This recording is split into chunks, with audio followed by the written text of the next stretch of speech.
Mm. Okay, now let's get to some more nitty-gritty stuff. So, as many of the people know, the official channel name is It's in the Ballot, and one of the things that we've got to do here is got to plan schedules. Now, last time round, we started the planning in March 2022. We discovered that was a bit too late.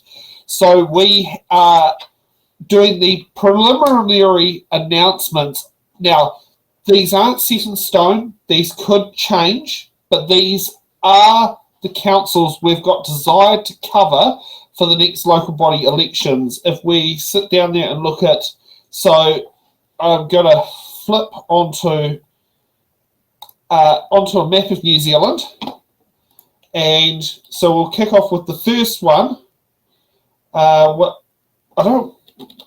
It's really interesting how Google does this. So the first council we want to cover is Wellington City Council. That's a no-brainer because, well, we started from Wellington. Okay, that didn't quite go to plan. Okay, let's go Hutt City Council.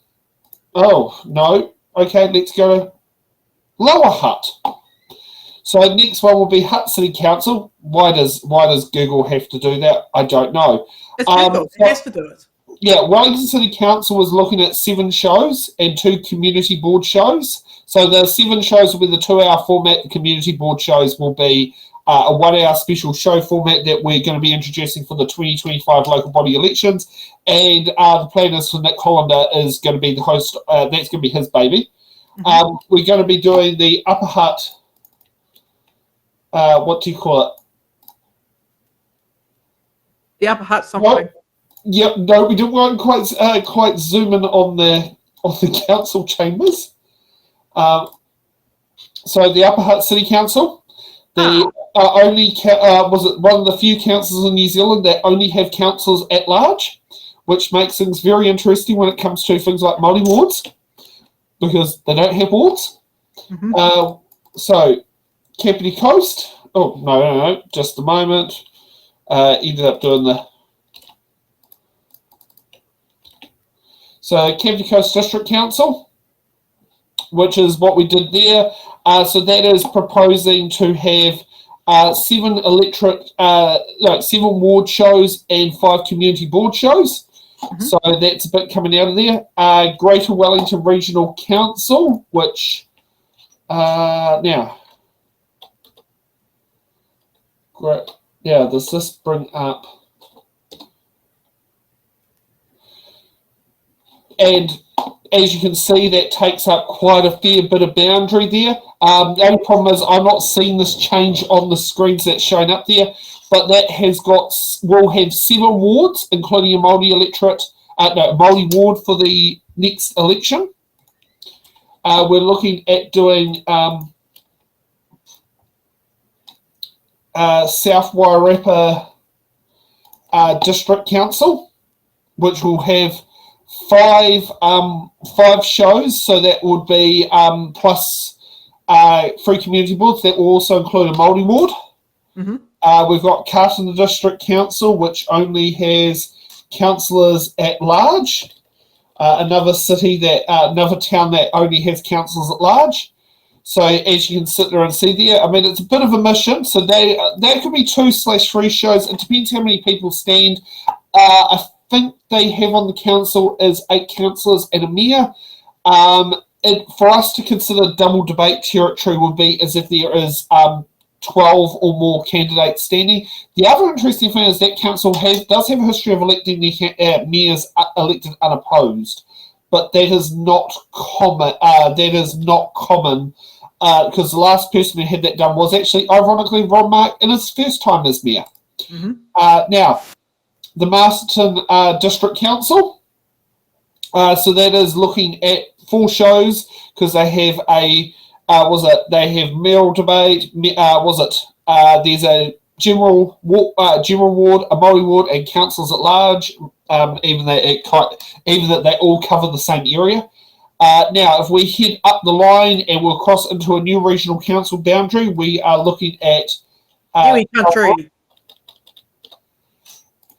Tauranga District Council, and you take a look at how big that area is. It's quite huge. Massive. Yep. Yeah. And I mean, as you can see there, Ikitahuna's down one end, and you've got basically the governance capital of the Tauranga being Dannevirke. Mm-hmm. If we also look at looking at my old stomping ground from when I was living in Levin, the Horowhenua District Council.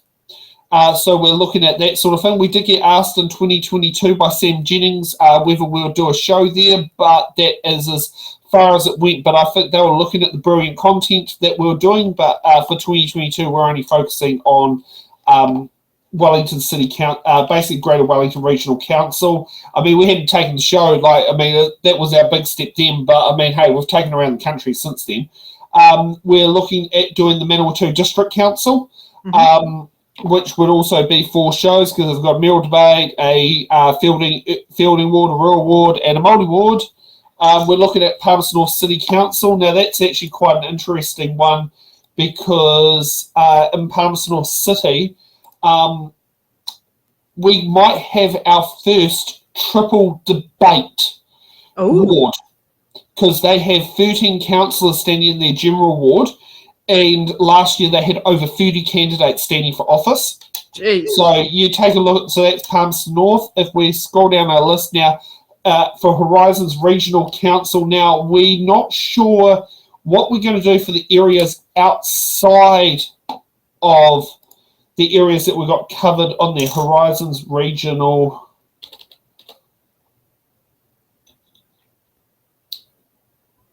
Gee, I love that one on that one. Let's see what...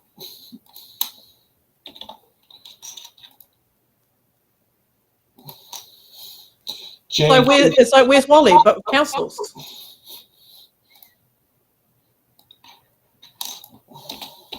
Oh. Wanganui, Manawatu. Oh, no.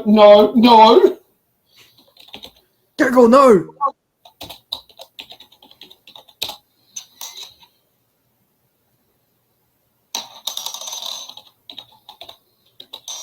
This is the other name for the district. This is the old name they had before they adopted Horizons. So take a look at that boundary. Jeez. So we're looking at covering the lower end of it, but it doesn't state that the upper end could be remote shows. We are open to that. Now here's one that we have done by-elections, but we've never actually done the main election show. We've never covered local bodies with them, but we've done by-elections, which is Hamilton City Council. Now, here's one where it could be now this is one where it may be a bit interesting. Well, that answers another question for Waikato District Council, but that doesn't actually... So that's another council. This one's going to be interesting because that's going to be one that's going to have 11 shows because they've got 10 wards and they've got, 6 community boards. So that is something we would be considering in there. Now, does this actually... No, come on.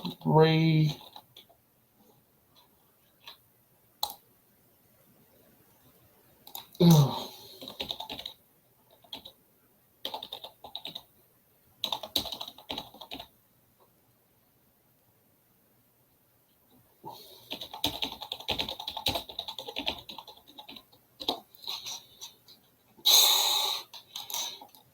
Basically, I think we're going to give up trying to look at where Waikato Regional Council boundaries are, but they stretch all the way from Taupo right up to the bottom of the Bombays.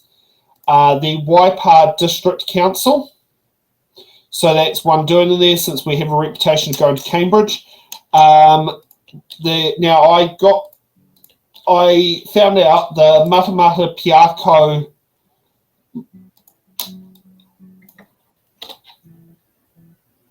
that might work a bit better. So I found out, Matamata Piako, last local body elections, they only had 5 meet candidates. So that was and that's in total, that's pretty scary. Now we'll cross over to the other side of the Kaimais. As you know, we did Tauranga, so we kind of have a bit of a reputation there. You've got Western Bays. We are looking at doing Bay of Plenty Regional Council. Now this one might... I kind of got it there. The Bay of Plenty one. We are thinking... oh, heck, I haven't even put... was it... was it Rotorua Lakes District Council, which I actually realised is not actually in my calculations there. So my number of shows may be a little bit less than what I originally put in there. We're thinking Karadao, which is a really tiny town district. It's a bit like Carterton. Yep. And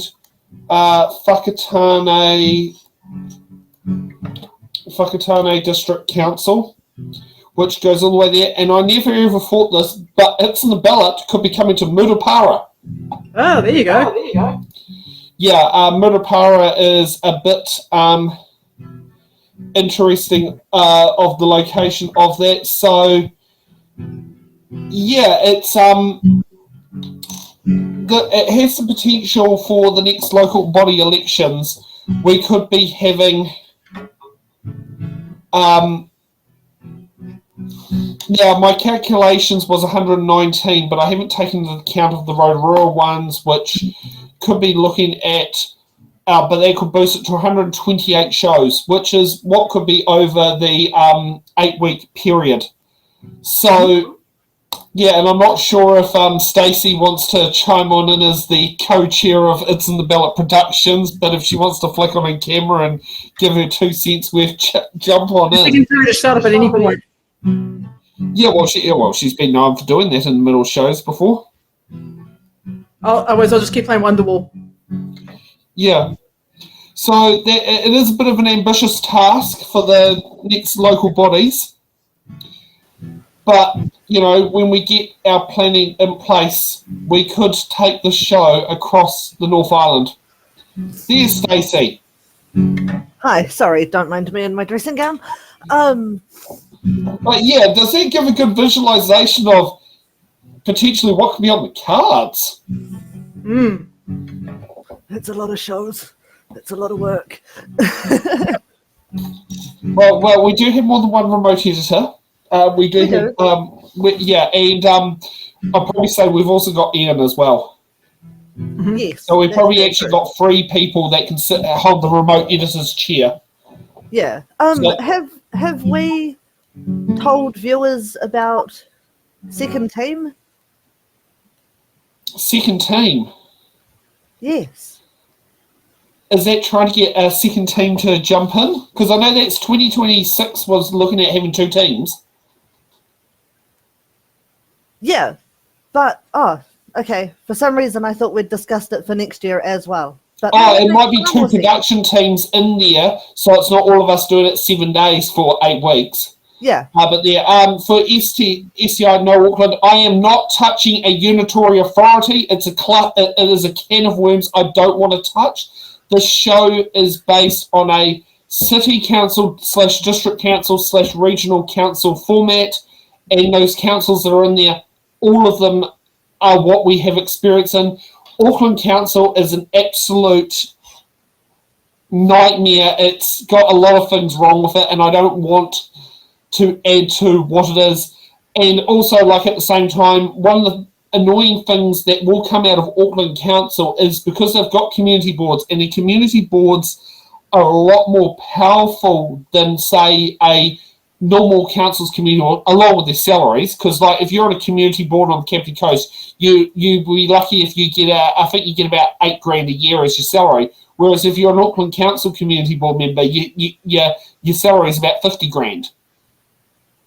Just to put that into context. So there are different things there, but yeah, the whole the problem you can have that when it comes to that structure is in Auckland. Our show format, community boards have quite limited functions of what they can do, and the fact that the council is a unitary authority, which means it does the job of both city council and regional council. So that can become a bit interesting when it comes to questions and that sort of thing there. Also, the format of our show is about informing the public and that sort of thing there, but you don't want questions that are outside the scope. That's one of the things we manage to make sure that we don't get in there, is you don't get people asking you questions that are completely irrelevant to the role you're standing for. I mean, I remember when I stood in 2016 for Greater Wellington Regional Council in Wellington, a lot of people couldn't tell the difference between the city council and the regional council because they're both called Wellington, and you get one rates bill. You don't get two. So in turn, people weren't so, and so I remember one of the questions again there was about homelessness. Well, I can tell you it's an insult to say, as a Greater Wellington Regional Council candidate, this is what they could have done. What are you going to do to fix Wellington City Council homelessness? Now, a regional councillor can offer them free camping at Kaitoki, north of Upper Hutt. Yep. But that doesn't actually solve the problem. That's shipping the problem to a camping ground in Upper Hutt. Yep. See, that's what a regional councillor could offer, but a city councillor could actually work out a better policy that's more relevant to the area. But that is only what and it was amazing the questions that were being asked weren't relevant. And I mean, in 2022, as Stacey, you probably remember with the questions coming through, how many of them were completely out of scope, or we had to reword to make them into scope. Oh, too many to count, man. Yeah. Way too many to count. It was. I don't know how you did candidate liaison that year. And that hurt. That was painful. Yeah, you did a brilliant job as candidate liaison. Oh, I tried anyway. Yeah, no, it was not easy managing what should have been split across a couple of people, but we all know what happened there. Yes. But yeah, it's so it is quite a fair bit that could be on the cards there. Obviously, I've got to add the Rotorua to that schedule because that's actually missing. But yeah, it could be quite there are some interesting locations where the shows could go. In the case of the Waikato, the area we're covering is where the Free FM radio waves cover. Yeah. Which is who we have a broadcasting partnership arrangement with. Yeah. Oh, nice. Yeah. So, so that is something that could be on the cards. We want to get the ball rolling. A lot of funding grant applications start from there. And yeah, if you want to become a member of our extended team that can help with it, one thing we really need is a boss of the candidate liaison who basically main role is to function paperwork in and out. And it would be basically you deal with the questions, you deal with that sort of stuff. I mean, we know where Stacey's going to be. She's going to be the chief producer. We know where I'm going to be. I'm going to be the chief host. Laura's going to be running the order paper. It might have a temporary time of 9 o'clock for 8 weeks on a Sunday. So, there could be, there are different things on there. I mean, I know my APV van is going to be on there. We're going to be asking the current Deputy Mayor of Upper Hutt if we can borrow her trailer again, please, Helen. If we haven't got if we haven't got my purpose-built, what was meant to be my purpose-built one, trailer first legal and not as a storage unit. Because that's still seeing at Nick's place as a storage unit at the moment. But then that could end up at your house, Stacey, as a storage. Well, hopefully not as a storage unit by the time it ends up at your place. Right. But we've got 6 months to get that side of things in order. If we have a nice covered trailer. But yeah, I remember every time, like at the venues, at Tauranga, having to take the trailer off, roll out the broadcast computer, put the trailer back on, and we were doing that every. Yeah, Ray will be able to tell you that because he was there. Oh, because it was in the van. Yeah, we had to take the trailer off. Or we could always work on there. That's all right, Kiwi Scout. We've got no problem there with you just being our nice, lovely administrator on there. You can help me run the show. Yeah, you can be our comments moderator. Yeah. So, yeah, it's a bit of a big plan. I do know that one of the things we would like to also get on there is to crowdfund to have the accounting software Xero linked up to our accounting software for tax year ending 2025. Tax year ending 2026. Which means I won't have to be doing the books manually next financial year. And hey, if we do get more than 60 grand of income, cash funds coming in, that can be donations. We have to become GST registered, but that could work in our favour because donations are exempt from GST, but our expenditure isn't, which means we can claim it back. So yeah. So there's a fair bit on the cards. Mm-hmm. So if you want to sit down there and, have a couple of volunteers, preferably over the countries, if you know councillors in the council areas that we're covering, feel free to try and get them to connect with us. You can contact me at it'sintheballot@gmail.com. You can contact Stacey at it'sintheballotproductions@gmail.com. And we can sit down there and get the ball rolling so we can, basically turn the It's in the Ballot YouTube channel into like a live 24/7 channel. And you're typing those addresses in, hey, yes, Stacey? If my fingers wanted to work, yes. It's like you will watch the show 24/7 and you will enjoy it. That's the one. That's the one. And yes, and if Pat and Chewy are watching, we're open to a broadcasting partnership for local body elections. Not sure if they are watching, but I mean, the viewers are. So it's our fun Labor Day special. Are we going to quickly cover the open submissions before we? Oh yes.